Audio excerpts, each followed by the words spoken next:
The bell ringer knot is a knot used to shorten a rope. For making this knot, we have to hold our line. This is the standing part, this is the running hand. On the standing part, we do a overhand loop. That means that the running hand stays over the standing part. We take the running hand and we make a bite. We put the bite inside the loop and we close a little bit the loop like this.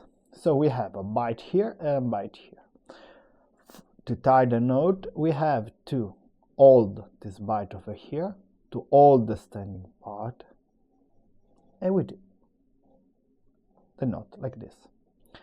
This knot works only under tension and only if the standing part and this bite is under tension. If the running hand comes under tension, the knot comes undone.